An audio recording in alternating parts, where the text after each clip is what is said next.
नमस्ते दोस्तों, मैं हूं सम्राट चौधरी और आप देख रहे हैं मेरे चैनल इंडी वर्ल्ड एंटरटेनमेंट को। तो आज इस वीडियो में इंटरेस्टिंग कोरियन मीडिया भी बोल सकते हैं, बट मीडिया में जो रिप्रेजेंटेटिव्स है एक इंडियन है और एक दूसरे देश से है। तो कोरियन, हालांकि इंटरव्यू कोरियन है बट वहाँ पे कोरियन कोई है नहीं। तो यहाँ पे एक इंडियन सीईओ की इंटरव्यू है। बेसिकली यूएसए वगैरह में तो इंडियन सीईओ फेमस है ही, अभी जो कोरिया में है भले ही वो ऊपर से कितना ही रेसिज्म कर ले, लेकिन टैलेंट की ज़रूरत तो उन्हें भी है। सैमसंग की ही किसी इंपॉर्टेंट डिपार्टमेंट में ये इंडियन जो है सीईओ है। एटलीस्ट टाइटल में यही लिखा है कि interview of an Indian CEO. तो फिलहाल हम देखते हैं कि एक्चुअली सैमसंग में वो क्या काम करते हैं और उनसे जुड़ी और ओवरऑल इंडिया से जुड़ी जो है काफ़ी सारे डिस्कशंस यहाँ पे होंगे। और पहले तो हम वीडियो देख लेते हैं, उसके बाद एनालिसिस और कमेंट को भी मैंने रिप्लाई किया है और अपना ओपिनियन भी रखा है। तो चलिए वीडियो शुरू करते हैं।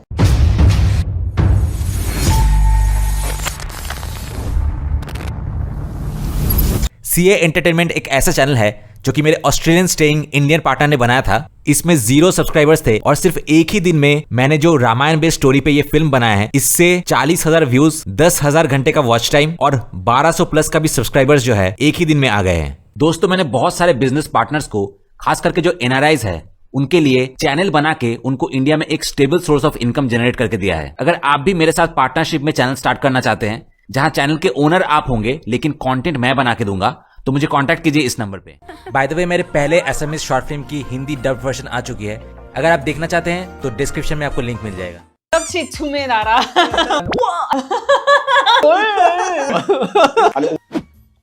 바삭한 क्रिस्पी स्नैक्स की आवाज के जितनी ईमानदार। 솔직하고 ये एक चैट है जहाँ कई तरह की कहानियाँ सामने आती हैं। क्विक चैट की एमसी के रूप में काम करने वाली दीदी। 디디. 그리고 타일러입니다. 반갑습니다. 반갑습니다. आज का दिन एक और सचमुच स्वादिष्ट दिन होने वाला है। 오늘 게스트 आज का मेहमान वह व्यक्ति है जिसका हमारे साथ बहुत कुछ कॉमन है। क्या आप इसे तुरंत देखना चाहेंगे? बहुत बढ़िया। 좋습니다. 나와주세요. 어서 오세요. 안녕하세요, 안녕하세요, 안녕하세요. 아니 एनर्जी उसी मोमेंट से मौजूद थी जब वह आया। जैसा कि उम्मीद थी, यह एक ऐसा देश है जो नृत्य करता है। 그러면 तो कृपया अपना परिचय दें। 네, 안녕하세요. 저는 मैं हूं हैंग्यो पांग, पांगका जी हैं। मैं 20 साल पहले 2004 में कोरिया आया था। भारत के आईआईटी से अपनी बैचलर डिग्री पूरी करने के बाद मैंने सैमसंग में काम शुरू किया। मैं यहाँ 2004 में एक स्कॉलरशिप स्टूडेंट के रूप में सियोल आया था। सोल्डे यूनिवर्सिटी से मास्टर डिग्री पूरी करने के बाद मैंने सैमसंग इलेक्ट्रॉनिक्स में डेवलपमेंट वर्क शुरू किया। 삼성전자 있을 때는 उस समय सैमसंग इलेक्ट्रॉनिक्स छोटा था। मैंने इतिहास रचा। पहले विदेशी के रूप में एमबीए के लिए विदेश जाने का अवसर प्राप्त किया, तो मैंने मूल रूप से एक विदेशी एमबीए किया। अब बहुत से कोरियाई लोग वहाँ जाते हैं, लेकिन मैं वो पहला विदेशी था जिसे यह अवसर मिला था। 삼성전자에 सैमसंग इलेक्ट्रॉनिक्स अपने कर्मचारियों को विदेश में कहाँ भेजता है? 하버드 갔다 왔어요. मैं हार्वर्ड गया और एक बार ग्रेजुएट होने के बाद मैं सैमसंग में था, लेकिन मुझे एक विदेशी के रूप में मान्यता मिली। मुझे बहुत कुछ मिला और स्वाभाविक रूप से मुझे 2017 में कंपनी से एक अवसर मिला। मैंने टेकहाई नामक कंपनी की स्थापना की। 아니 진짜 वाह, आपके पास वास्तव में शानदार योग्यता है। भारत का आईआईटी बहुत फेमस है। यह एक स्कूल है, लेकिन आपने 2004 में सियोल नेशनल यूनिवर्सिटी में अध्ययन किया। आप एक कंप्लीट सीनियर हैं। 우리한테 लेकिन आप हमारे लिए सीनियर हैं। ऐसा लगता है कि आप मुझसे बड़े हैं। आप अब भी युवा दिखते हैं। 우선 IIT सबसे पहले आईआईटी को अक्सर अन्य देशों में एक आईआईटी वाह की तरह देखा जाता है। आप इसे आईटी के रूप में देखते हैं, लेकिन आईआईटी क्या है? क्या यह एक स्कूल है? भारत में पॉपुलर, अब इसे भारत का MIT कहा जाता है। दरअसल इस स्कूल में प्रवेश पाना कठिन है। अब यही CSAT जैसा है, मुझे स्कोर देखना पड़ता है। आपको मेहनत करनी होगी और उन 1% छात्रों में होना होगा। सिर्फ 1000 छात्रों को ही प्रवेश मिल पाता है। परीक्षा वास्तव में बहुत कठिन है। तैयारी करते समय मुझे पता नहीं था वास्तव में ऐसे ही नंबर होते हैं। वैसे उस समय मैंने बस परीक्षा दी थी। 뭐 그때는 시험만 보고 하는데 웃는 사람이 이렇게 말하는 거 아니야? यह उस व्यक्ति ने कहा जो इसमें शामिल था। 운이 좋게 사실 운이 좋게 सौभाग्य से, किस्मत से अब मैं अकेला हूँ। मैं नहीं पढ़ रहा था, सभी पढ़ रहे थे। अब मुझे वह परीक्षा देने का सौभाग्य मिला। इस तारीख को मेरी एनर्जी थी, इसीलिए मैं परीक्षा में अच्छा करूंगा। मुझे अच्छा स्कोर मिला और अब मैं जा रहा हूँ। लेकिन वास्तव में मुझे यह बताने दीजिए, मैं अब 2 साल से पढ़ाई कर रहा हूँ। मैं कभी घर नहीं गया। डॉर्मेट्री में रहते हुए नाश्ता, सुबह 6 बजे से दोपहर 12 बजे तक स्टडी। 고시 생활을 하셨군요. मैं बस पढ़ाई करता रहा। सौभाग्य से उस समय सोशल मीडिया उपलब्ध नहीं था। मैं ध्यान केंद्रित कर पाया क्योंकि कोई डिस्ट्रैक्शन नहीं था। वास्तव में मैंने इसे आज लाया और मैं अब आपने कैसे तैयारी की? मेरे पास ये 20 साल से है। मैं इसे हर रविवार रिकॉर्ड करता हूँ। पिछले सप्ताह ये इस बारे में है कि आप क्या कर रहे थे और आप क्या करने वाले हैं। 건지에 대해서 하는데 हम बात कर रहे हैं यहाँ आपके पास IIT में एडमिशन की तैयारी करते समय कंटेंट होती है, सही है? 맞아요. 날짜 있고 दैट्स राइट, एक स्केड्यूल है और सुबह से शुरू होकर फिजिक्स, केमिस्ट्री, मैथ कैसे पढ़ें। मुझे लगता है कि मैं ये अकेले ही कर रहा था। अब मैं इसे अकेले कर सकता हूँ और बहुत कर सकता हूँ। जब मैंने इसे देखा तो मैंने सोचा मैंने ये कैसे किया। मैं आज आपको ये दिखाना चाहता था। 보통 인도에서 आमतौर पर अगर आप इंडिया में एक अच्छे यूनिवर्सिटी जाना चाहते हैं तो आपको 2 परीक्षाएं देनी पड़ती हैं। 2 번? ये एक अच्छा स्कूल इसलिए भी है क्योंकि 2 परीक्षाएं होती हैं। देश भर से छात्र यहाँ आते हैं। देखिए, अब ये आम बात है। एक परीक्षा होती है और उस स्कूल में जाने के लिए कुछ एडिशनल टेस्ट भी देनी पड़ती हैं हमेशा। 통과해야 되는 2 चरण हैं जिन्हें पार करना जरूरी है। हाँ, कोरिया एक कॉम्पिटिटिव देश है। 한국도 경쟁이 मुझे लगा कि कोरिया भी एक कॉम्पिटिटिव देश है। असल में चूंकि मैं आईडी में हूँ, मुझे लगता है कि यहाँ रहना ठीक है, अन्यथा ये मुश्किल हो जाएगा। 그런 게 어딨어요. 저는 IIT 안 나왔는데 뭘. नहीं, जब मैं कोरिया आया था अब हालात अलग हैं, लेकिन मेरे लिए ये बहुत तनावपूर्ण था। हालांकि अब स्थिति अलग है। 역시 인도 사람들이 사업을 잘. जैसा कि उम्मीद थी, इंडियन लोग बिजनेस में अच्छे हैं। हमने शुरू किया बिजनेस, ये है हैंगुल स्नैक। 무효들이 मैं आपको इसका स्वाद दिखाऊंगा, लेकिन मैं इसे खाना बंद नहीं कर सकता। मैं इसे खाना चाहता था, लेकिन इसका स्वाद ऐसा कब हुआ? मैं इसे रिलीज देखने के लिए उत्सुक था। स्वाद खास है। मैं इसे खाना चाहता हूँ। मैं इसे फिर से खाना चाहता हूँ। बहुत अच्छा। मुझे कुकीज बहुत पसंद है। व्यक्तिगत रूप से और कुछ हद तक मेरी सेहत के लिए भी मुझे थोड़ा अच्छा महसूस हो रहा है। आमतौर पर जब आप स्नैक्स खाते हैं, लोग पूछते हैं कि आपने क्यों खाया। अगर मैं इसे खाऊं तो मैं इसे फिर से खाना चाहता हूं। मेरे पास दिल है। ये वास्तव में अच्छा है। 근데 그런 거 같아요. लेकिन वैसे मुझे लगता है आपने इसे पहले ईमानदारी से कहा था। 너무 좋아요. दोनों का स्वाद अलग है। 놀다 I think it feels fresh. Thank 좀 you. fresh한 느낌이 있어서 감사합니다. मैं आभारी हूँ कि मुझे लगता है कि मैंने सब कुछ कर लिया है। अगर आपको काम पर मेंजी स्नैक्स की जरूरत है तो मुझे बताइए, मैं टीम के लिए खरीद लूँ। 제가 우리 팀한테 मैंने इसे आज पहली बार देखा, लेकिन मुझे लगता है कि मैं इसे खरीदते रहूंगा। 한국어 가르치. क्या कोई प्रोग्राम है जो कोरियाई सिखाते हैं? तो ये भी एक बिजनेस है। 저희는 교육 हम शिक्षा के क्षेत्र में हैं। बिजनेस में हम टेक्नोलॉजी पब्लिश करते हैं और ट्रेनिंग प्रोवाइड करते हैं। उदाहरण के लिए, भारत में बिजनेस करने के लिए स्टूडेंट्स और मंक्स केवल भारत में ही नहीं बल्कि दुनिया भर में। दुनिया में एक मंक्स और स्टूडेंट्स कक्षा में हैं। आप जानते हैं, बस मंक्स सॉन्ग कह दें, छात्र सुनते हैं और यह करते हैं। आप ऊब रहे हैं। हमारा लक्ष्य कक्षा का एनवायरनमेंट है इसे और मजेदार कैसे बनाया जा सकता है। इसीलिए अब हमें क्लासिटी कहा जाता है। मैंने एक प्लेटफॉर्म बनाया। शिक्षक और छात्र अच्छी तरह से कम्युनिकेट कर सकते हैं और छात्र घर पर भी रह सकते हैं। भले ही आप जाए, सुनिश्चित करें कि आप अपने स्तर पर हैं। आप हमारे ऐप्स का उपयोग करके तैयारी कर सकते हैं। मैं थोड़ी प्रभावी ढंग से पढ़ाई कर सकता हूँ। हमारे कोर प्रिंसिपल्स में से एक ये है कि कक्षा में हम अपने प्रोडक्ट्स का उपयोग इंटरनेट के बिना भी कर सकते हैं। 저희 핵심 중에 하나가 교실 안에서는 저희가 인터넷 없이도 우리 제품을 쓸 수 있으세요. 미리 그게 약간 되게 다운받아 중요하다. 놓으면. 네네네. 그렇게 있으시니까 ऐसा होने के कारण अब ये बहुत ज्यादा है। सभी को ये पसंद है और अब जब मैं देखता हूँ सभी को ये पसंद है। मुझे लगता है कि इसे सभी देशों में सम्मान मिलेगा। मुझे लगता है कि मुझे इसे पहले भारत ले जाना चाहिए। ये काम करेगा। कोरियाई स्नैक्स भी तो हम फॉर्मल रूप से मिले और बस इतना ही। 아 제가 절식 मैं वह व्यक्ति हूँ जो फॉर्मल कॉन्डोलेंस फूड देता है। इसीलिए मैं आभारी हूँ कि अब मुझे बहुत सारे कोरियाई स्नैक्स खाने को मिलते हैं। 그러니까 식물성으로 만들어가지고. 아, 그때 이제 IIT और फिर आप IIT गए। फिर 2004 में सैमसंग के जरिए कोरिया आए। मुझे लगता है कि आप अब सैमसंग में हैं। सही है। आपने सैमसंग में कैसे जुड़ा? सैमसंग सैमसंग में उस समय विदेशों से कई टैलेंटेड लोग थे। मैंने अब आपको अकोमोडेट करने की कोशिश की। इसीलिए कई प्रयासों में वह एक चीज थी कि GSP ग्लोबल स्कॉलरशिप प्रोग्राम मेरा एक विचार था।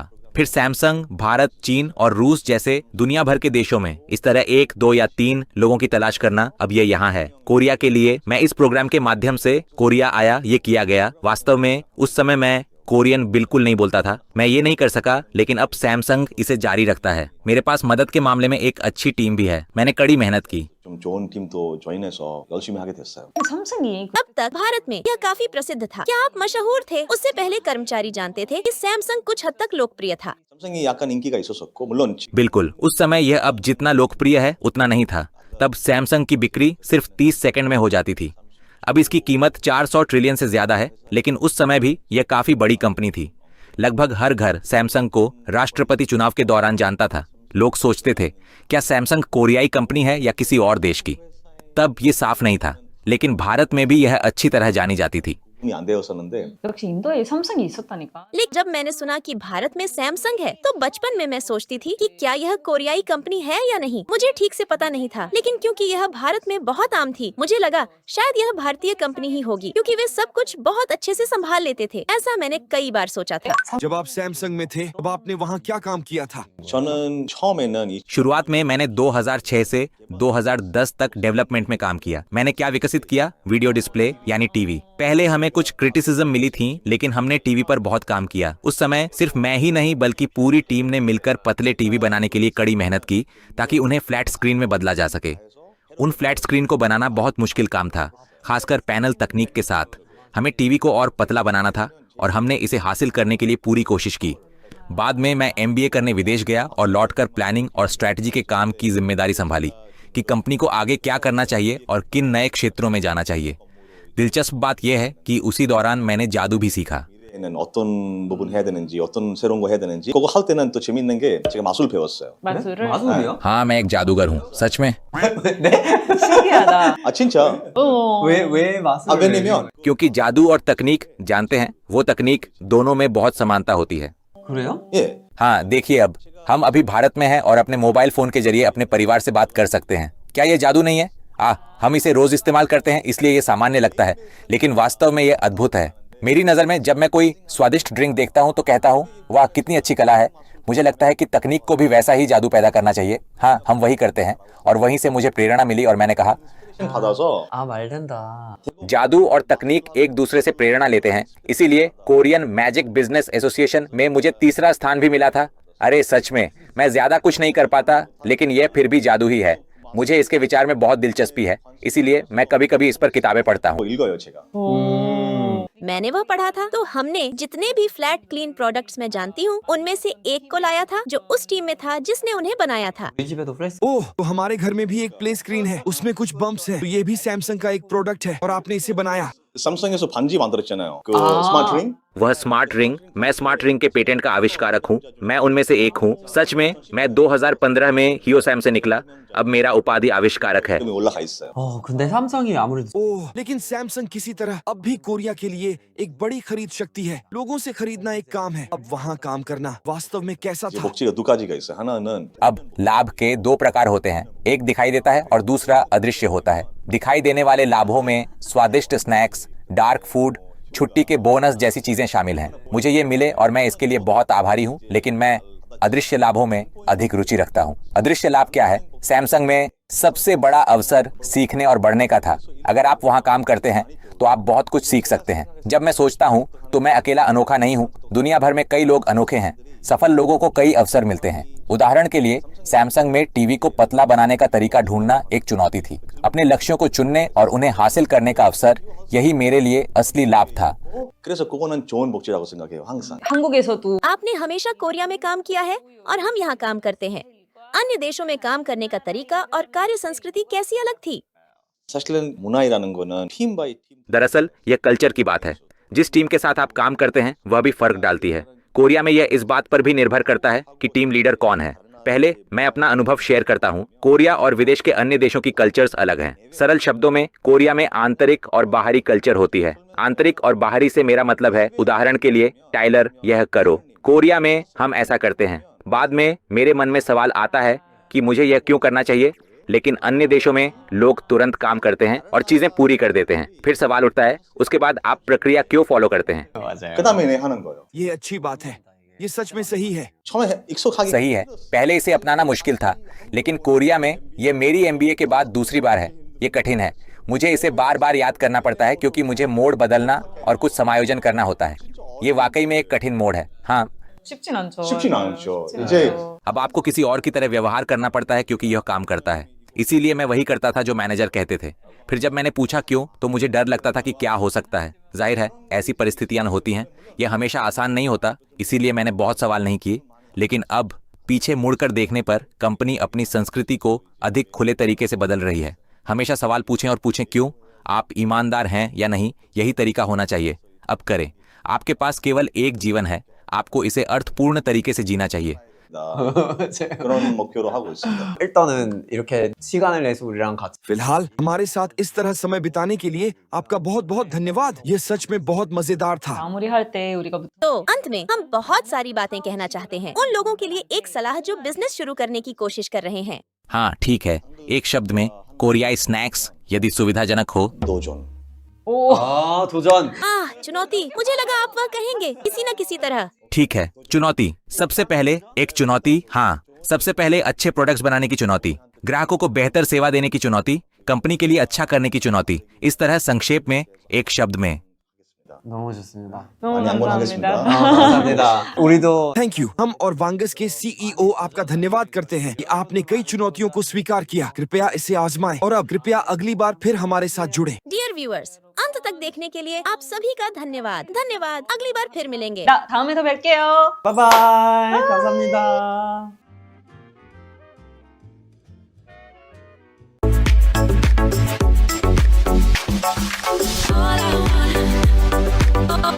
सबसे पहले योडो ओके ने लिखा है कि यह व्यक्ति कोरिया के लिए बिल्कुल उपयुक्त है। वह स्मार्ट है और किसी तरह उसमें एक कोरियाईपन का एहसास भी है। उसके बाद देन 855 ने लिखा है कि यह देखते हुए कि एक विदेशी को सैमसंग इलेक्ट्रॉनिक्स जैसी कंजर्वेटिव कंपनी के कोर प्लानिंग विभाग में नियुक्त किया गया, he must be a truly remarkable talent.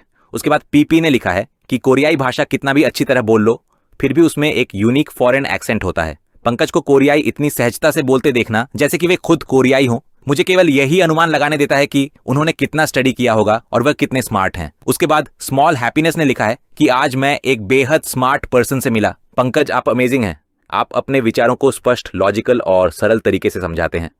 AI पर आपके विचार भी बहुत इंप्रेसिव हैं। उसके बाद हान फ्रेंड ने लिखा है कि आप सच में एक शानदार ग्लोबल टैलेंट हैं जो कोरिया में महत्वपूर्ण भूमिका निभा रहे हैं।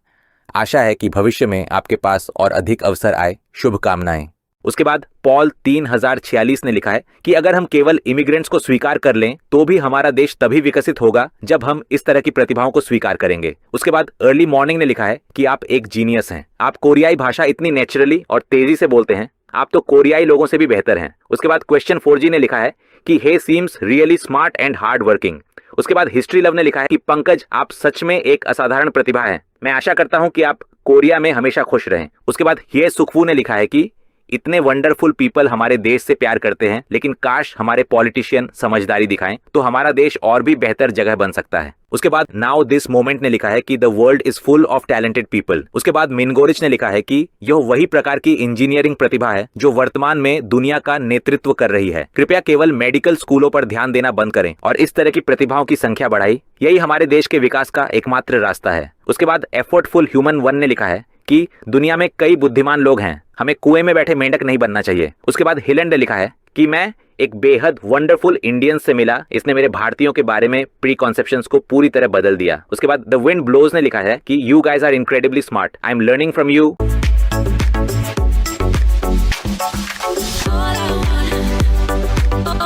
तो आईआईटी बहुत सारे चीज़ों के लिए फेमस तो है ही, बट एक चीज़ जो कि मतलब एक वेल नोन फैक्ट बन चुका है, आईआईटी पास करके ही जो है डिग्री पाते ही लोग आईआईटीएंस जो है वो बाहर के देशों में नौकरी सीख करते हैं।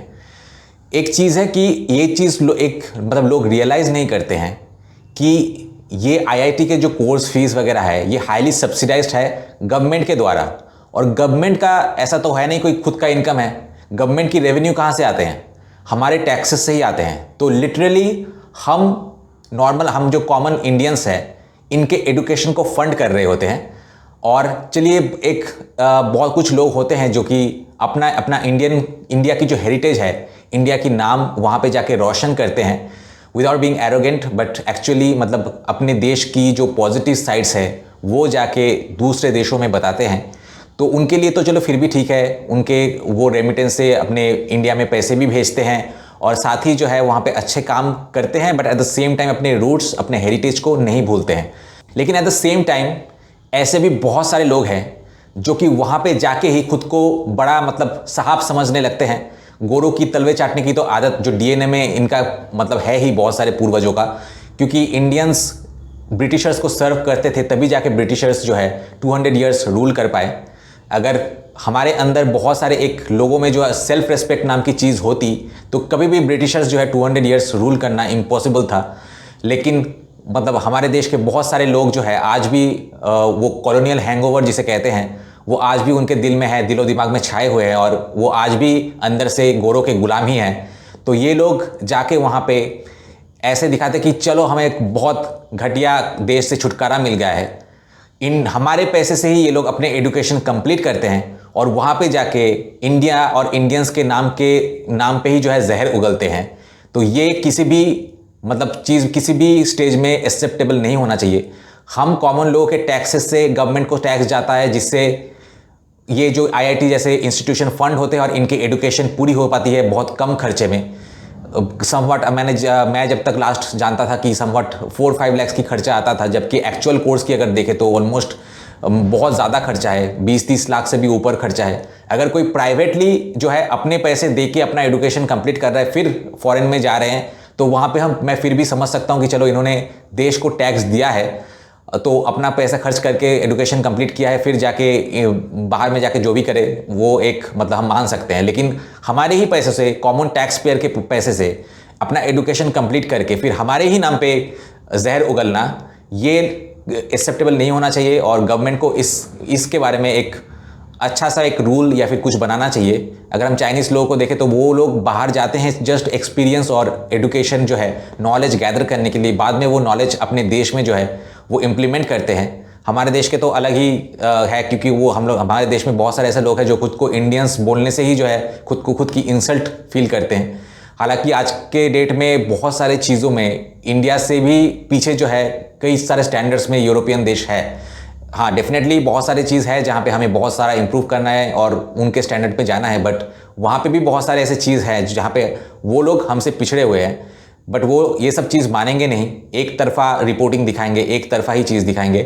तो ये चीज़ जो है गवर्नमेंट को इस हाई टाइम की कुछ फैसला लेना चाहिए, जिससे ये चीज़ हमें बिल्कुल भी बर्दाश्त नहीं कि हमारे टैक्स के पैसे से ये सब लोग जाके फिर हमारे ही खिलाफ बैक बिच करे। बट ओवरऑल जो जाके बाहर में जाके अच्छा काम करते हैं और अपने हेरिटेज, अपने रूट्स को वहाँ पे और भी ज़्यादा स्प्रेड करने में मदद करते हैं, इंडिया की सॉफ्ट पावर जो है स्प्रेड करने में मदद करते हैं, hats off to them, I have no issues with them. So आज का वीडियो जो है मैं यहीं पे ख़त्म करूँगा। मिलता है आपसे नेक्स्ट वीडियो में, टिल देन गुड बाय।